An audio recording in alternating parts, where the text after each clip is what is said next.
I witnessed this fascinating, just slow motion train wreck of a conversation in a Tokyo office not too long ago. Oh, yeah.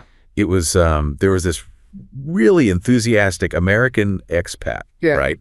And he was trying to pin down a launch date for a new project with his Japanese counterpart. Okay, I think I can see where this is going. Totally. The American, he's pushing for a firm yes, and the Japanese manager kept saying things like, that is a very interesting target, or we will do our best to consider it positively. Classic non-committal commitments. Exactly. And the American was just beaming, practically high-fiving the air. Yeah. He thought he had a solid commitment. He actually looked at me later and said, great guy, very agreeable. Wow. But if you looked at the Japanese manager during that whole exchange, the reality was the complete opposite.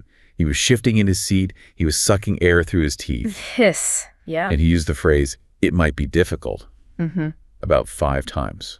And to the American, difficult meant, challenge accepted. Of course. Right. Let's roll up our sleeves. Right. But to the manager, difficult was a polite but very clear code for absolutely impossible and please stop asking. The contrast was just staggering. One person thought they were bonding. The other felt like they were being held hostage. And it wasn't a language barrier. His English was perfect. It was a reality barrier. Yes. It just highlights this terrifyingly precise social logic in Japan, where the most critical information is often the only thing left unsaid. It really makes you wonder, why would a culture evolve to make communication a high-stakes guessing game? Well, and that's the thing. It turns out this isn't just about being polite. Historically, it was a strategy for survival. That anecdote just perfectly captures the friction that happens when these two styles collide. The low context and the high context. Right.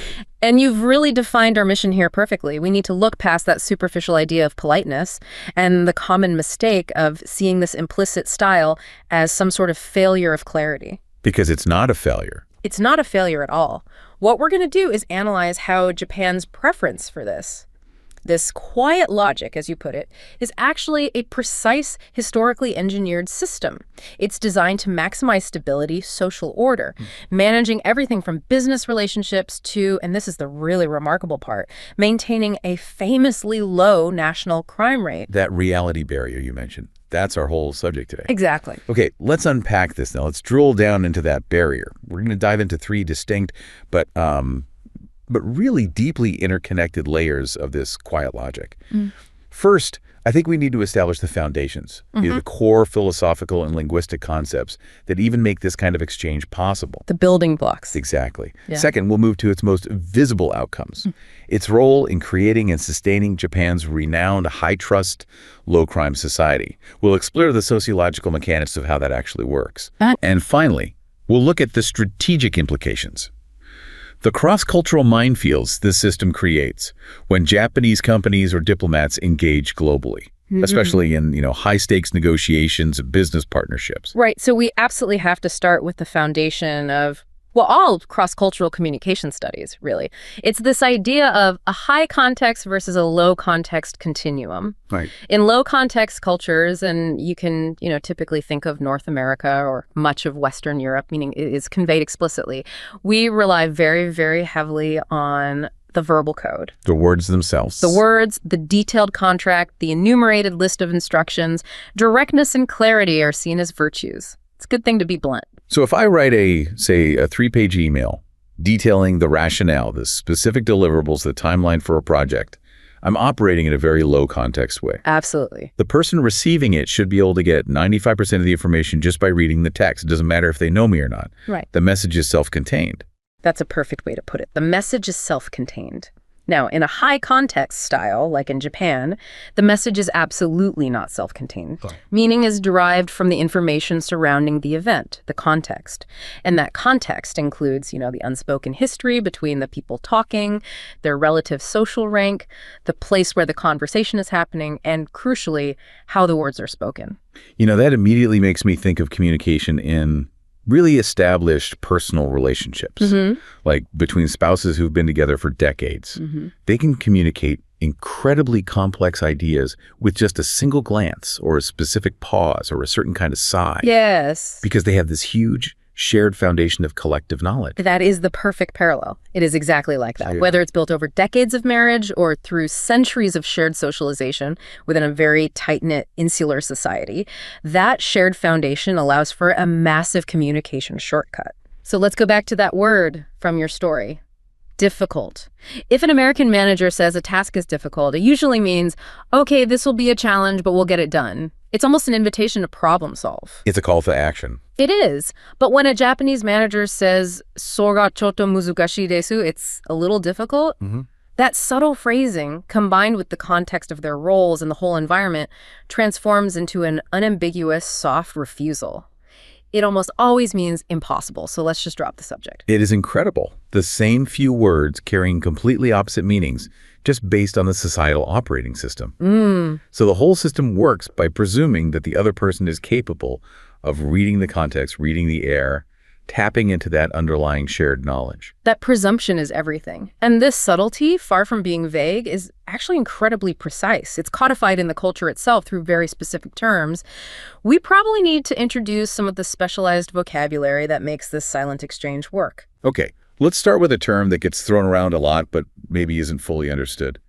Haragei, the stomach art. Right. Haragei literally translates as stomach art or belly performance. It's an implied exchange of thoughts and feelings rather than explicitly stated ones.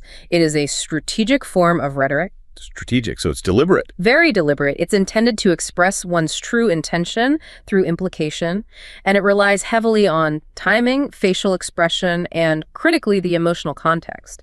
You have to be able to sense the room. So you're basically communicating from your gut. You're both sensing the atmosphere and projecting your will, but non-verbally.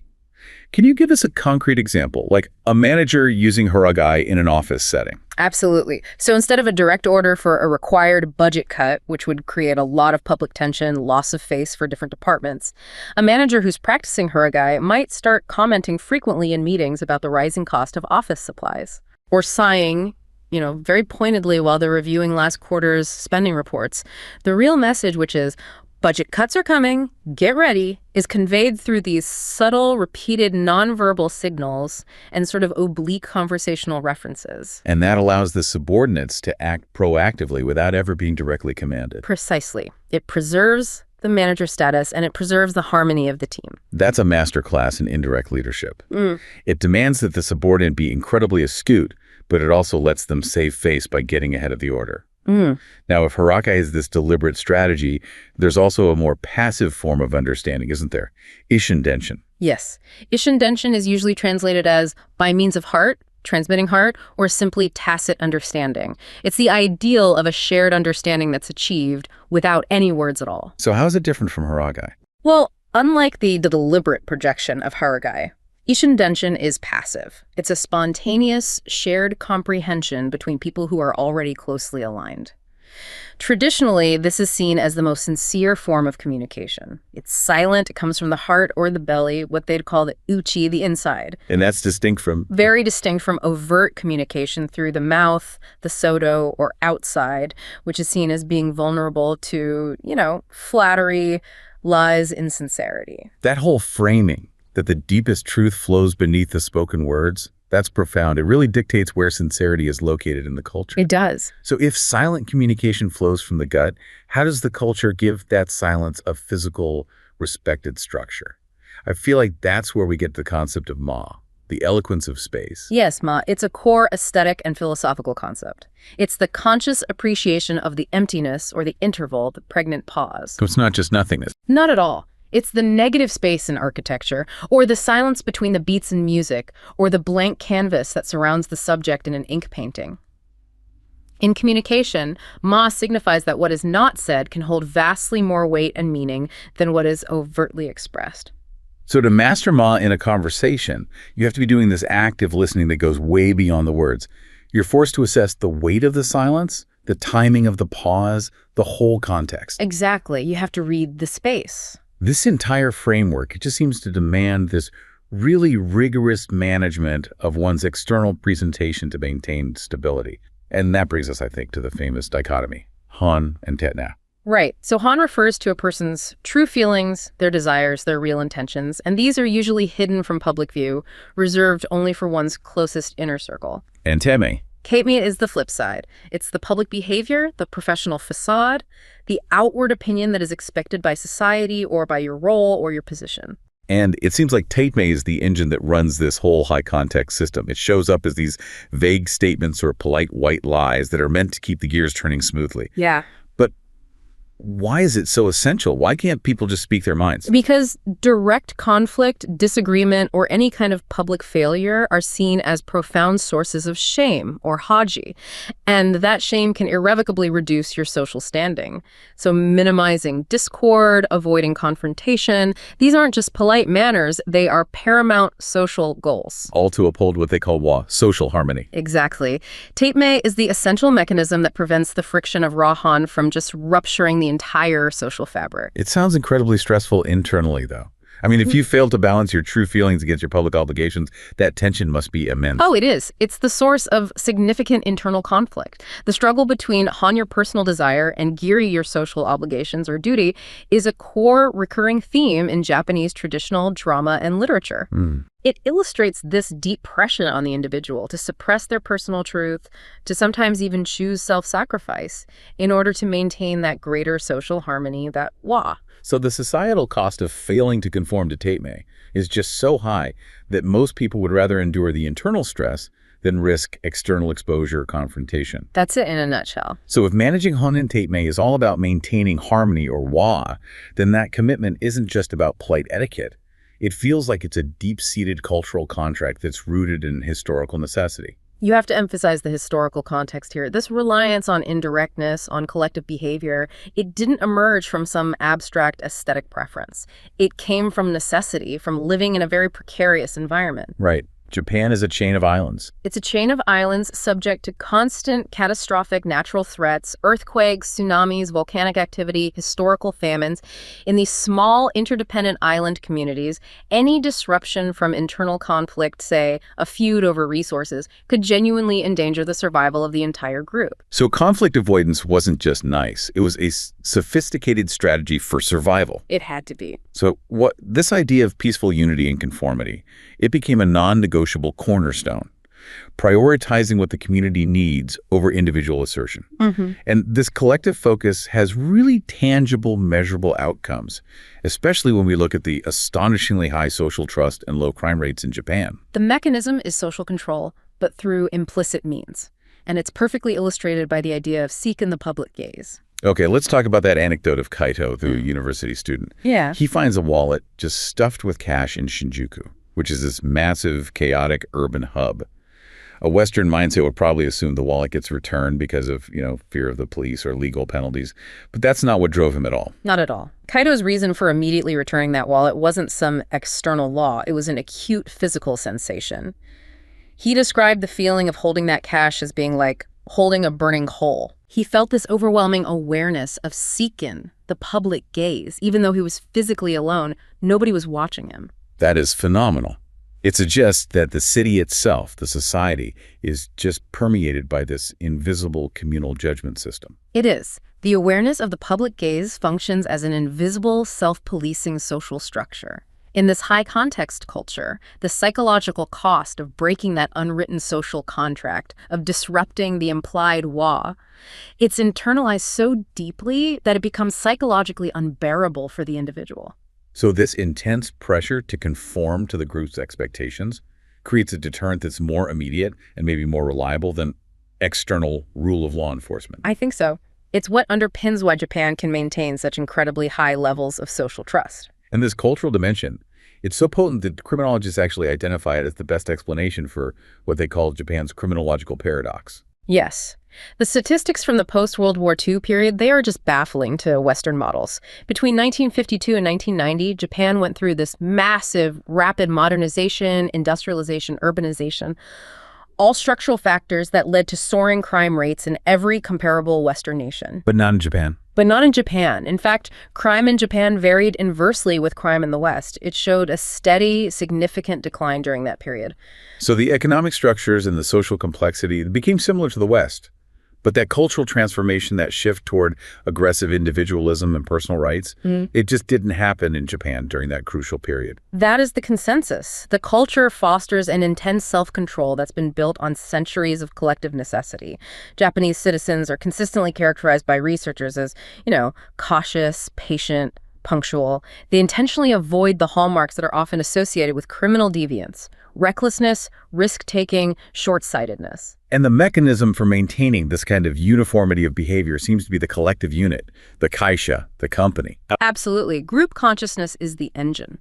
Because your membership in a collective unit, be it your family, your school class, or your company, is the primary basis for your individual identity, your status, your emotional support. You are rarely out of the purview of group control. So the fear of shaming your fellow group members or jeopardizing the group status, that's a supremely potent moderator of deviant actions. It is. It's if your actions bring shame to your kaisha, you risk ostracism, which is often a fate worse than legal punishment in this context. And this group-first ethos is just reinforced perpetually through socialization. From the moment you're born, really. From the family unit, through the school system, into the workplace. Traditional Buddhist and Confucian ideology constantly reinforces the message. Prioritize the collective needs, stick to your group, behave cordially, and let your individual rights take second place. The system really operates on internalized self-control. It's like people are policing themselves before the law ever has to step in. That's it. Life in that inner uchi world is so thoroughly entrenched with this sense of watching eyes, the Seken, that this control is internalized into a severe personal self-control mechanism. History shows that cultural fabric can fray if the structural underpinnings collapse. We saw that immediately after the war. The period from 1945 to 1952 is the crucial caveat to all of this. It saw a sharp rise in almost all registered crimes, especially theft and robbery. This was a time of total economic devastation, collapsed infrastructure, social chaos. The order was gone. The social order, which was based on mutual reliance, it just temporarily eroded. The sense of shared values disintegrated. So in that situation, the structural crisis completely overrode the cultural mechanisms. It's the ultimate confirmation of that principle, first the essential eating, then morality. Indeed. It demonstrates that morality, however deeply it's embedded, is an insufficient guide for decent action when people are facing absolute poverty and their social networks have been atomized. Crimes for survival, especially property crimes for food, they became rampant. So the structural factors were the main cause, not a collapse of deep cultural values. Exactly. They temporarily overrode them. Now, if we fast forward to a more modern era, say from 1990 to 2003, we see another wobble in the crime figures. This is after the economic stagnation of the lost decades. This period saw a noticeable increase in crime, particularly among youth, and a rise in broader signals of social disturbance. And these changes coincided with really significant structural shifts. Like what? Rising unemployment, a move away from the guarantee of lifetime employment, and changes in family structure, like increased divorce rates. So the familiar debate just resurfaced. Is this rise purely structural economic recession leading to marginalization, or is it cultural? A fundamental shift towards Western individualism, a so-called moral decay. Authorities and, conservative commentators, they certainly proclaimed a moral disruption. They argued that traditional morality was being forgotten, replaced by this selfish focus on individual freedom. But what do the analyses show? The analyses show that while Japanese culture is undoubtedly affected by globalization and economic pressure, its core crime preventive values, collectivism, harmony, other-directedness, they remain powerfully embedded compared to Western nations. The rise in crime seems most closely tied to structural and economic instability, things like the pressures that lead to karoshi death from overwork, rather than a full collapse of the deep moral climate itself. Okay, so this quiet logic, the one that's aimed at maximizing wa and self-control, it dictates a very distinct form of modern professional life. Yeah. It's fundamentally an alternative system, one that consciously rejects the core tenets of Western liberal individualism. It really does, particularly the concept of assertive communication. Let's look at the manager, Yuki, and her subtle communication strategy, what you call the art of the sigh. In a typical Western company, if she was feeling overwhelmed by her workload, the cultural expectation would be assertive communication. I need you, person A, to take X, and you, person B, to handle Y. But Yuki chooses this completely nonverbal communication to get help. Yuki performs a specific, weary sigh She rubs her temples, maybe stares pointedly at a stack of unfiled documents. She is actively choosing implicit signals over explicit verbalizing. Why? Because to state, I am failing or I'm struggling would be an admission of individual failure. It would suggest she's separate from the collective unit and can't handle her responsibilities. That admission would threaten Wa. The emotional logic there is just brilliant because it converts a professional failure into a bonding opportunity. By communicating implicitly, she lets her team recognize the situation, read the erkuki o yomu, and then offer help voluntarily. And it entirely preserves the essential we dynamic. When the team steps in by, say, bring her a cup of green tea without being asked, or just voluntarily starting to organize the file she was looking at, they reinforce this psychological safety net. So the deep message being exchanged is, I am valued and supported because you noticed my need and acted on it. And I didn't have to rupture our harmony by making an individual assertive demand. This implicit style has to have a formal architecture in the workplace to support it. It must start with the language itself. Absolutely. The foundational use of Keigo, that complex system of polite, honorific language, it defines status and obligation, ensuring communication always flows with the proper deference. And then the institutionalized avoidance of blunt disagreement, Tatemae, that's just non-negotiable in group settings. And even the way information is organized is different. Right. The very organization of information shifts from what we'd call linear to circular communication. Linear communication is what we're used to, right? Main point first, details later. Efficient, outcome-focused. And the high-context Japanese style tends to be circular. The speaker describes the details, the background, the history, the contextual relationships first, and they expect the listener to infer the main point or the ultimate decision from that broader context. That reliance on listener to infer meaning is a mark of trust and of shared understanding. Exactly. But that system only works if the shared knowledge is incredibly high. So how do they achieve that in a corporate setting? Well, high-context communication is achieved through three primary mechanisms. First, nonverbal cues, like Yuki's sigh. Second, allusions to collective knowledge. And third, shared role expectations. And to make sure this required foundation of shared information exists, corporate newcomers go through this extensive orientation called Shinyu Shinkenshuu. And that's designed to build a collective cognitive framework. Precisely, for both encoding and accurately decoding implicit information. Which means the level of presumed context is so vast that instructions can be compressed into shorthand. That's it. A Western manager might write a 3-page memo outlining a new procedure. A Japanese manager, telling a trusted, competent subordinate to implement a known project, can just say, take care of it. Nantoka shite oit. And they rely entirely on the subordinate's shared knowledge, their training, their internalized role expectation to fill in all the details. Exactly. But if direct confrontation and disagreement are avoided, how do massive multinational companies drive change or approve billion-dollar initiatives? They must have a system that ensures unity without conflict. The consensus machine. They absolutely do. Because the pursuit of Wa means that decisions are fundamentally not made in open meetings. Public disagreement is just too damaging, so the real work has to be completed in advance. And this brings us to Nemawashi, which literally is going around the roots, right? Like preparing a tree for transplanting. It's a perfect metaphor. Nemawashi is the crucial, informal, private consensus building stage. Proposals are circulated to all the affected stakeholders one-on-one, privately. So people can air their real concerns. It allows managers to express their their true concerns, in a safe, non-confrontational setting. And only after these individual concerns are heard and addressed and informal consensus is successfully built, only then does the proposal move to the formal stage. This process, this preparation phase, it sounds exhaustive. Yeah. If the implementation is fast, but the consensus building is so slow, doesn't that make Japanese companies vulnerable to really agile, individualistic competitors who can pivot on a dime? That is the perennial critique. The initial stage is slow, it's resource intensive, but the trade-off is you have front-loaded patience for rapid unified execution. Once that consensus is established, implementation is often near instantaneous because every potential resistor has already been converted into an ally and has full contextual understanding.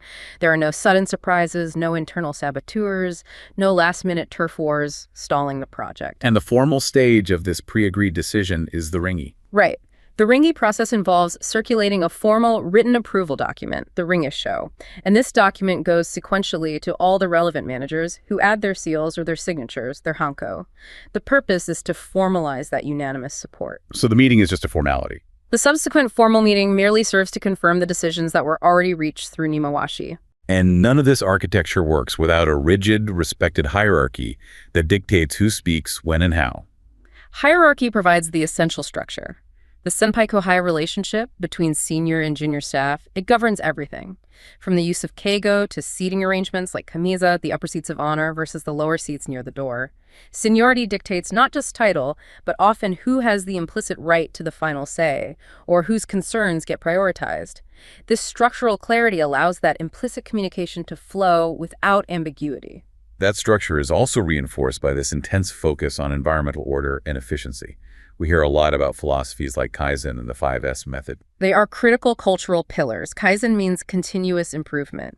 It emphasizes that every process, no matter how small, can and should be iteratively refined by the people doing the work. And the 5S? The 5S methodology, Seri, sort, Satan, set in order, Seisa, shine, Seiketsu, standardize, Shitsuk, sustain. It's not just housekeeping, it's a philosophy of total organizational control and efficiency. This pervasive quality obsession ensures that the shared context, the physical environment, the procedures, the standards is predictable and clear.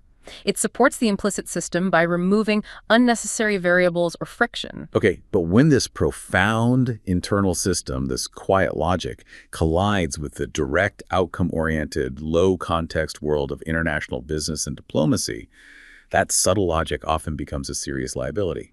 The critical issue is what we call the reality barrier, a problem of strategic ambiguity. And that tension is perfectly captured by that diplomatic anecdote about the high-stakes 1969 textile negotiations between Japan and the U.S.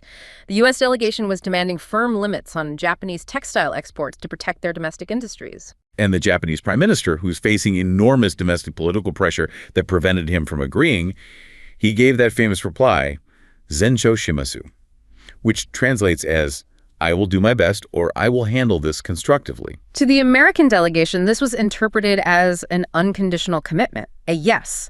They thought they had a firm deal. They started drafting press releases, celebrating a political victory. But that's not what he meant at all. Not even close. In the high-context reality of Japanese bureaucracy and political struggle, that phrase was intended as the ultimate polite, formal refusal. It meant, no way is this possible, but I cannot embarrass you or rupture our diplomatic relationship by stating a blunt no. The outcome was a diplomatic disaster. The U.S. felt lied to, betrayed when no action was taken.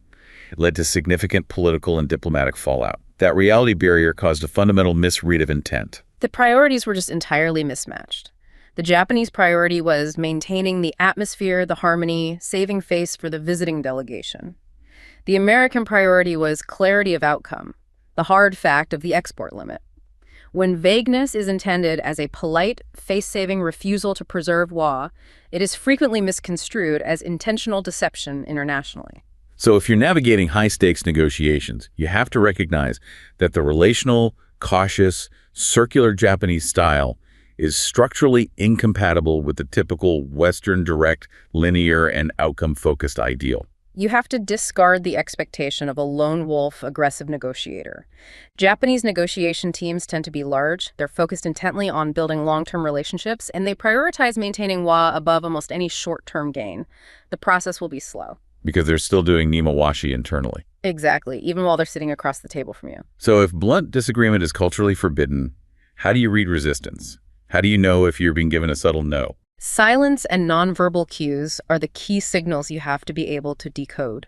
A deliberate, long, hesitating pause after you present a proposal is a very loud indication of doubt or resistance or even rejection. So when you hear silence, you don't fill it. You must not fill it. You have to wait and decode its meaning. And you must never, under any circumstances, expect a blunt no. So we need to know the code for the indirect no. What are the specific phrases that are used to soften the blow and preserve harmony? The communication style is structurally designed to soften the impact. It uses humble forms, conditional language. Aside from the infamous, it's a little difficult, sor wa chodo muzukashi desu. They often use phrasing that focuses on their inability rather than your idea's failure. Give me an example. For example, I'm sorry, but that may be difficult. Mushiwake arimasen ga? Hi wa muzukashi kamashirimasen, or another one is, we will study this carefully, kenchu shimasu, which often means the idea is going to be shelved permanently. The soft no shifts the emotional focus away from confrontation to a mutual acknowledgement of difficulty. So for foreigners working within this profound system, the benefits and the costs must be incredibly stark. What are the advantages of working inside this high-context corporate environment? Foreign professionals often deeply appreciate the extreme orderliness of the workplace, the stability that comes from the norms of lifetime employment, the thorough, continuous training they provide. The focus on quality through Kaizen is world-renowned, and collaboration, once you establish trust, is incredibly smooth because of that strong sense of group loyalty and teamwork. And the famously difficult challenges, the things that trip up so many expats in international partnerships. Well, the challenges stem directly from the demands of WA. The long work hours, which are often necessary to maintain the collective output, they can severely strain your personal life. The indirect communication, especially when it comes to feedback on performance, is often vague. It forces you to constantly read between the lines to infer your status. And decision-making is slow. Fundamentally slow because of the ringy consensus bureaucracy, so rapid competitive pivots are very difficult. And for those who aren't fully fluent in Japanese, the necessary reliance on implicit cues and language for just routine tasks can lead to significant professional isolation. So how must foreign firms and individuals adapt to succeed in this system, to penetrate that reality barrier? Adaptation requires a fundamental shift in mindset, from aggressive pressure to patient groundwork. Foreign firms have to cultivate ideas through Nimawashi long before they expect a formal decision. They have to use patient relational maneuvering instead of aggressive negotiation tactics.